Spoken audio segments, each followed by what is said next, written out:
لأجاريهم قلدت ظاهر ما فيه. السلام علیکم. جہنم، دوزخ یا ہیل، یہ نام سن کر ہی خوف اور گھبراہٹ ہوتی ہے، تو یہ جائز بھی ہے کیونکہ ایز اے مسلم جہنم کا جو عذاب ہے اس کی شدت وغیرہ قرآن و حدیث سے ثابت ہے. اس بات کو کیپ ان مائنڈ رکھتے ہوئے اگر ہم سوچیں تو یہ بہت ہی سکیری ٹاپک ہے، ہر اس شخص کے لیے خطرناک ہے، فرائٹنگ ہے جس کے دل میں ایمان ہے. دوسری بات اگر ہم دیکھیں تو قرآن و حدیث میں جہاں اللہ تعالیٰ کا عذاب جہنم وغیرہ ہے، وہاں اللہ تعالیٰ کی بے پایاں انلمیٹڈ محبت، شفقت اور رحمت بھی ہے، اور جو اس کے عذاب کو، غصے کو، غضب کو ڈھانپے ہوئے ہے، کیونکہ وہ غفور رحیم، کریم اور رحمان ہے. تو پھر یہ جہنم کا عذاب کیوں ہے، ذرا سوچیں. یہ اس طرح سے بھی جسٹیفائی ہوتا ہے کہ اگر ہم دنیا میں دیکھیں کہ ایک شخص اچھے کام کرتا ہے، اچیومنٹس، تو اس کو ریوارڈ ملتا ہے، انعام ملتا ہے، اپریسیشن، اور جو برے کام کرتا ہے اس کو سزا، پنشمنٹ یا جیل ہوتی ہے. یہ تلخ حقیقت ہے. تو یہ سب انصاف کے تقاضوں کے مطابق ہوتا ہے، اور پھر اللہ تعالیٰ تو سب سے بڑا عادل اور انصاف کرنے والا ہے. تو پھر ظاہر ہے جو شخص اس دنیا میں جو سیڈ بوئے گا وہی آخرت میں کاٹے گا، اور اللہ تعالیٰ کا پورا انصاف کا، عدل کا ایک سسٹم بنایا ہے. یہ ساری باتیں قرآن حدیث سے ثابت ہیں. تو یہ بات ہے کہ ٹاپک یہ جہنم کا بہت سکیری ہے، اور جہنم کے بارے میں کچھ نہ جانتے ہوئے بھی جب آپ اس کو سنتے ہیں تو رونگٹے یعنی کہ گوس بم جو ہے وہ کھڑے ہو جاتے ہیں، اور ہمیں اپنی آخرت کی فکر کرنی چاہیے. تو اب غور کریں سورہ تحریم کی آیت 6 میں، اے ایمان والو یعنی کو انفسکم، بچاؤ تم سب اپنے آپ کو، و اہلکم، اپنے گھر والوں کو، نارن یعنی آگ سے. یہ کیا ہے، کون سی آگ ہے؟ یہ جہنم کی آگ ہے. اب اس بیسکلی میسج میں دیکھیں، جہاں محبت ہے، شفقت ہے، ہمدردی بھی ہے، اور ایک ڈراؤنی خبر بھی ہے، یعنی وارننگ بھی دی جا رہی ہے کہ اپنے گھر والوں کو، اپنے آپ کو، بیوی بچوں کو، ماں باپ کو، اپنے آس پاس لوگوں کو، خاندان کو، سب کو بچاؤ اس جہنم کی آگ سے. تو ہر شخص کی ذمہ داری بن جاتی ہے کہ وہ کس طرح سے اپنی فیملی کو، آس پاس کے لوگوں کو بچائے، اور پیش بندی اور منصوبہ کرے، اور آخرت کے لیے. اسی طرح ایک ملک کا بادشاہ ہے وہ بھی اپنے عوام کے لیے. تو اب جہنم ہے کیا، اس کو ذرا ہم غور کریں کہ اللہ تعالیٰ کا بنایا ہوا یہ جیل یا پریزن ہے، بہت بری جگہ ہے، ٹھکانہ ہے، مسکن ہے، قیام گاہ کہہ سکتے ہیں. اسپیشلی جو ہے بنایا گیا کافروں کے لیے، مشرکوں کے لیے، فاسقوں کے لیے، فاجروں کے لیے، ظالموں کے لیے، سرکشوں کے لیے. لیکن یہاں پر ان کو سزا ملے گی اور عدل و انصاف کے ساتھ ملے گی. یعنی در حقیقت اگر آپ دیکھیں کہ جہنم ایک گھات ہے، یعنی کہ ایمبش ہے جو اپنے شکار کو پھنسانے کے لیے ریڈی ہے.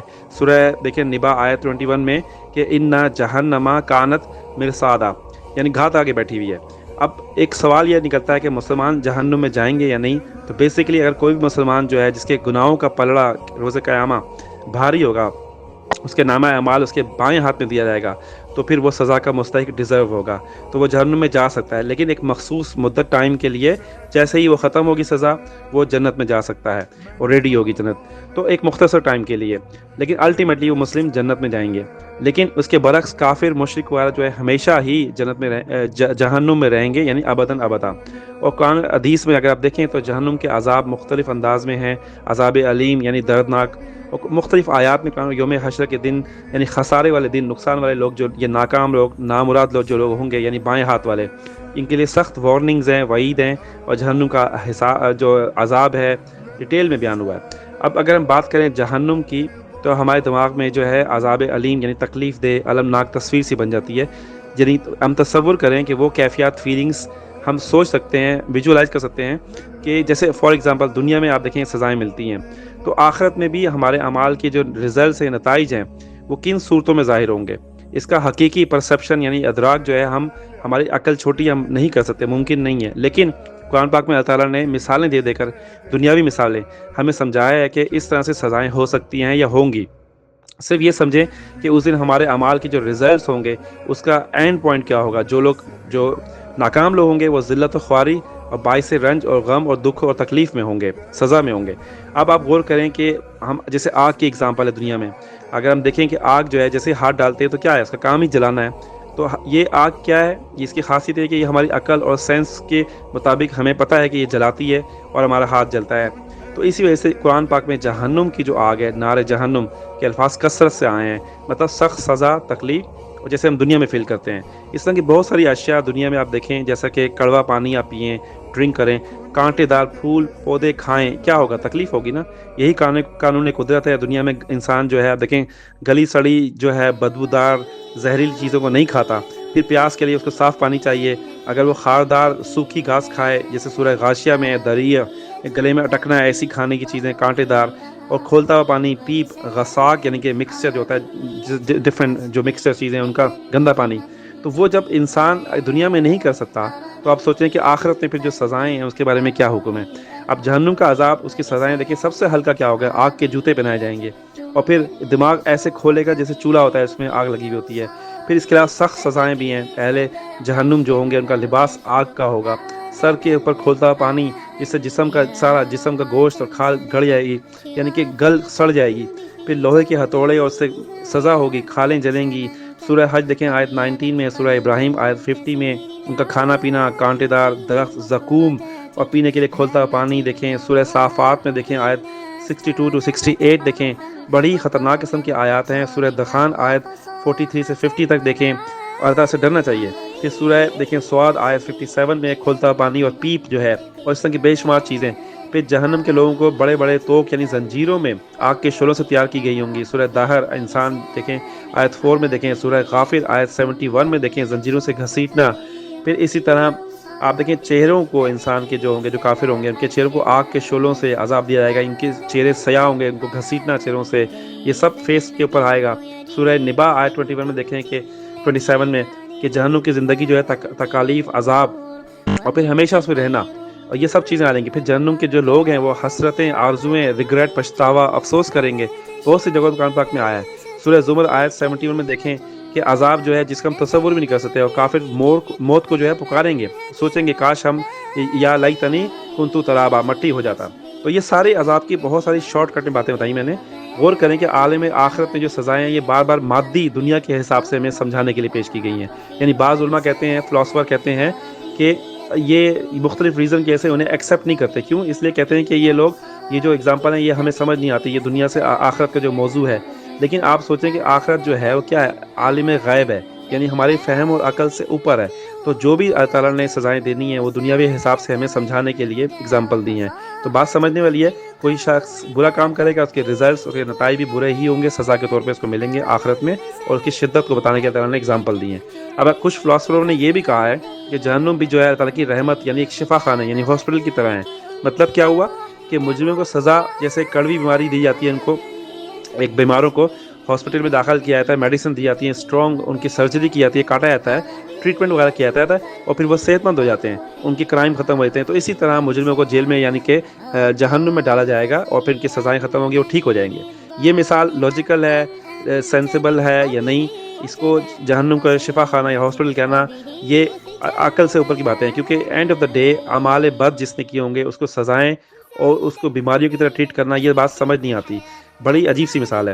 لیکن لوگ کہتے ہیں کہ کیونکہ اللہ تعالیٰ غفور رحیم ہے تو اس کی رحمت کے ساتھ جہنم کا عذاب جوڑنا تھوڑا ان ریزنیبل بن جاتا ہے, یعنی بے جوڑ معلوم ہوتا ہے.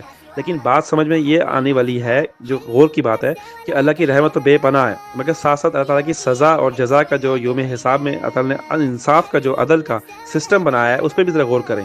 یعنی اللہ تعالیٰ نے انسان کو دنیا میں رسولوں کو, نبیوں کو, کتابوں کو, ہر چیز کو بھیجا, انفارم کیا, گائیڈنس رہنمائی آپ کو بتایا گیا. اس کے بعد پھر جب اگر آپ نہیں اس کو فالو کرتے تو اللہ تعالیٰ کا نظام عدل انصاف یہی ہے اور کہ آپ کو سزا ملے, اور اللہ تعالیٰ کی رحمت بھی یہی ہے کہ اللہ تعالیٰ نے آپ کو گائیڈ بھی کیا. اچھا, بات سمجھ میں کلیئر ہو جاتی ہے کہ جہنم ایک بہت برا ٹھکانہ ہے, مگر کیا وہ کتنی بڑی ہے, اس کی ڈائمنشنز کیا ہے, اس کا سائز کیا ہے, تو اس کو سمجھنے کی کوشش کرتے ہیں. یعنی وسعت یعنی کتنی اس کی وسیع ہے. سورہ کاف جو ہے آیت 30 میں دیکھیں کہ یوم نقول لجہنم حل امتلأتی, جس دن ہم اللہ یعنی کہ کہیں گے جہنم سے کیا تو بھر گئی, تو وتقول حل من مزید, یعنی وہ کہے گی کہ کیا اور بھی مزید کچھ ہے. اب یہاں پر جو ورڈ ہے خوبصورت جو ایک یوز ہوا ہے کہ حل امتلأتی, ایکچولی باب افتعال سے آتا ہے, یعنی امتلأ یمتلئ بھر جانا, جہنم کا بھر جانے سے سینس ہے. اب جہنم سے اللہ پوچھ رہے ہیں اور وجہ کیا ہے, اللہ کی شان بے نیازی ہے کیونکہ وہ جہنم کو بھر دیں گے کافروں سے اور سرکشوں سے اور شیطان کے مانلوں سے. سورہ ہود 119 میں اور سورہ سجدہ آیت 13 میں بھی ہے. تو اب بات سمجھنے والی ہے کہ دو مطلب یہاں بنتے ہیں اس آیت کے, یعنی تفاسیر کے مطابق کہ میرے اندر اب مزید انسانوں کی گنجائش نہیں ہے. یہ جہنم کہے گی, یعنی غصہ اور غیظ و غضب سے بولے گی, یعنی اتنا اس کے اندر بھر دیا جائے گا انسانوں کو کہ وہ بھر چکی ہوگی, فل نو اسپیس ہوگا. دوسرا اس کا جو بنتا ہے ایک مطلب کہ جتنے اور بھی ہیں ان کو بھی بھیج دو, یعنی سب کو لے آئیں, یعنی بہت جگہ ہے. اب یہ مزید کا ورڈ جو ہے حل من مزید, یہ عربی میں بہت زیادہ وسعت کے حساب سے لینگویج میں بولا جاتا ہے. مطلب اس میں ہر چیز آ جاتی ہے، تو یہ ایک وسعت ہے عربی کی۔ پھر جہنم کا جوش اور غصہ اور غضب آپ دیکھیں سورہ ملک کی آیت 7 میں، واہیہ تفور، وہ جوش سے کھا رہی ہوگی، یعنی کہ جوش کھا رہی ہوگی۔ اور پھر آیت 8 میں تقادو قریب، یعنی کہ کیا مطلب ہے کہ وہ قریب ہے کہ تمیزو یعنی پھٹ جانا۔ اب یہ ورڈ جو ہے من الغیظ یعنی غیظ سے پھٹ جانا۔ اب دیکھیں یہ ورڈ جو ہے تمیزا یا تمیزو باب تفاعل سے آتا ہے، یعنی کہ پھٹ جانے کے سینس میں۔ تو احادیث میں ہے کہ جہنم کی گہرائی اس قدر ہے کہ اس کے تہہ میں گرنے والا شخص مسلسل 70 ایئرس تک گرتا چلا جائے گا۔ پھر اس کے علاوہ یہ یعنی کہ اتنی اس میں وسعت ہے۔ پھر جہنم کو دیکھیں آپ قیامت کے روز میدان حشر میں لایا جائے گا۔ یہاں پر ایک باقاعدہ جو ہے دیکھیں اس کو 70,000 زنجیروں سے، ہر زنجیر پہ 70,000 فرشتے یعنی کہ 4 ارب 90 کروڑ فرشتے جو ہے اس کو کھینچ رہے ہوں گے اس کو۔ سورہ فجر آیت 23 میں یہ بات اس طرح سے آئی ہے کہ وجیء یومئذ بجہنم، اور لائی جائے گی اس دن جہنم۔ تب انسان یاد کرے گا کہ وہ نصیحت حاصل کرے گا کہ اس کو سمجھ آئے گا مگر کوئی فائدہ نہیں اس وقت۔ اب یہ لفظ جا کا مطلب ہے آنا عربک میں، لیکن صلہ بھی یعنی کہ پریپوزیشن کے ساتھ جب آتا ہے تو لانے کے سینس میں آتا ہے، یعنی جا بھی۔ تو جہنم جو ہے اس طرح سے لائی جائے گی، اتنی وسیع ہوگی۔ پھر ہم سوچتے ہیں کہ جہنم کا فیول یعنی کہ جو اس کا وہ ایندھن جو ہے وہ کیا ہوگا، وہ انسان اور پتھر ہوں گے کوئلے کی طرح۔ سورہ انبیاء دیکھیں آیت 98 میں، سورہ تحریم میں بھی ڈیفرنٹ جگہوں پہ ہے۔ دوزخ یعنی جہنم کے مختلف نام قرآن پاک میں آئے ہیں۔ ہم دیکھتے ہیں کہ پہلا نام النار ہے، یعنی آگ کے سینس میں۔ سورہ صاد آیت 59 میں آپ دیکھیں انا ہم سال النار، بے شک وہ جہنم میں داخل ہونے والے ہیں۔ یہ آگ کیسی ہوگی، اس کے پیچھے ہم نے ایک ایگزامپل دی تھی دنیاوی، مگر قرآن پاک سے پتہ چلتا ہے کہ جہنم کی جو آگ ہے دنیاوی اعتبار سے 1 یعنی کہ ریشو 70 ہے، یعنی کہ اس کا مطلب کہ 69 ٹائم ایکسٹرا یعنی شدید گرم ہے دنیاوی حساب سے۔ تو میکسیمم اگر آپ دنیا کا دیکھیں 2000 سینٹی گریڈ ٹیمپریچر ہے، تو جہنم کی جو آگ ہے اس کا کیا بنے گا، 1,38,000 ٹیمپریچر سینٹی گریڈ بنے گا۔ سوچیں کتنا ہائی ہے۔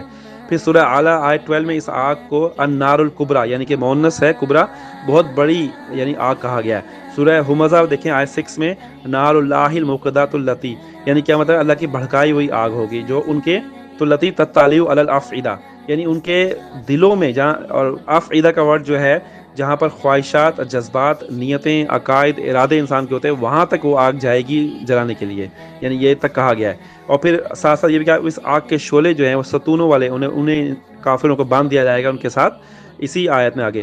پھر سورہ لیل آیت 14 میں دیکھیں نارن تلظا، تلظا کا مطلب کیا ہے، مادہ جو ہے لام ذا اینڈ یا باب تفاعل سے جب آتا ہے تو تلظا یا تلظا، غصے سے جل اٹھنا، یعنی کہ ایگزیجریشن ہے، یعنی بہت زیادہ بھڑکتی ہوئی آگ۔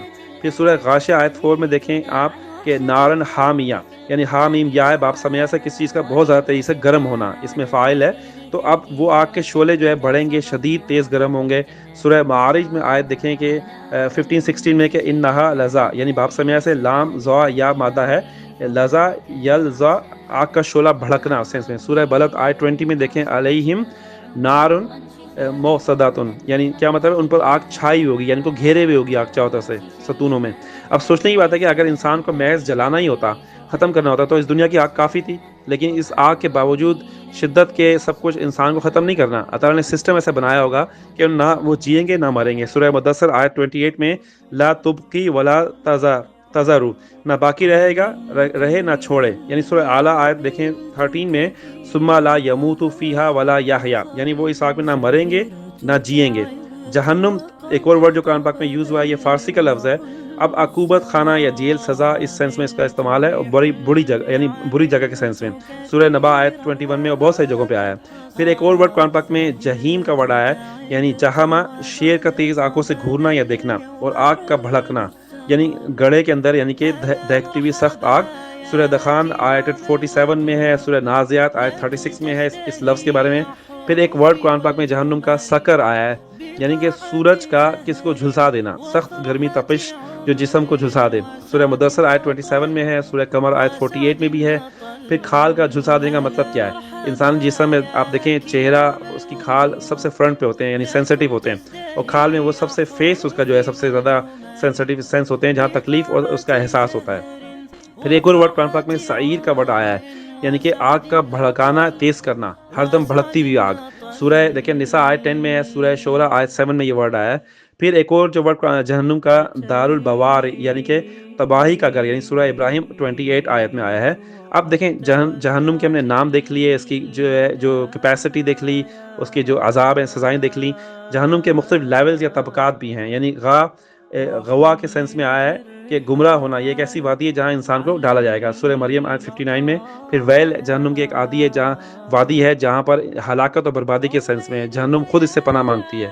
پھر ہاویہ یعنی ہوا یاہوی، بلندی سے گر جانا، اور اس سینس میں آیا یعنی گہرے کنویں میں گرنا، اہل جہنم کو اس میں پھینکا جائے گا، تو ایک گھڑے کا نام ہے۔ پھر سورہ قاریہ آیت 9 میں فَأُمُّهُ ہاویہ، یعنی کیا ہے، اس کی ماں، یعنی ہاویہ کے سینس میں ایسا گڑھا جس میں اونچائی سے گرایا جائے گا، یعنی ماں کو جیسے گود میں لے لیا، بچے کو گود میں لے لیتی ہے، ایسے پھینکا جائے گا گھڑے کے اندر۔ اور دہکتی ہوئی آگ بھی ہوگی، نارن حامیہ، یعنی آپ دیکھیں پھر الحطامہ کا ورڈ قرآن پاک میں آیا ہے، یعنی پیس ڈالنا، یعنی اس کو رون ڈالنا، کچل دینا، حتما، اور یہ لفظ جو ہے سورہ ہمزہ کے آیت 4-5 میں وما ادراک ما الحطمہ، یعنی کچلنا۔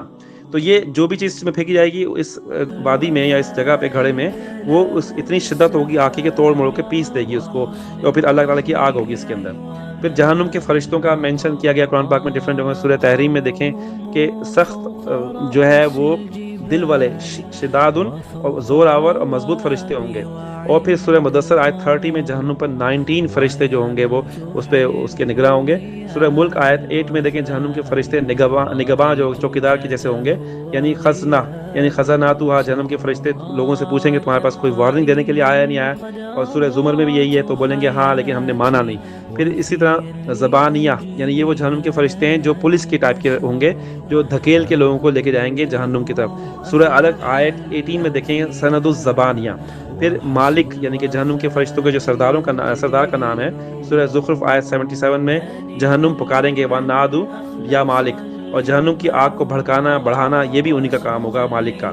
اب آخر میں یہ لمبا ٹاپک ہے، تو اب آپ صلی اللہ علیہ وسلم کی حدیث ہے کہ جب انسان مر جاتا ہے تو قبر میں صبح شام اس کو آخری ٹھکانہ جنت یا جہنم دکھایا جاتا ہے۔ اب یہ ہم پر منحصر ہے کہ ہم کیا اپنا آخری ٹھکانہ بناتے ہیں، کیا چوز کرتے ہیں، کیا ہماری فائنل ڈیسٹینیشن ہے۔ ذرا غور کریں، اور ہم سب کو اپنی آخرت کی فکر کرنی چاہیے۔ وبهجرك للدين ستحيا تعشق ما قلبك يهوى، أو أن الأيام ستحلو وترى الدنيا شط نجا، دينك بحر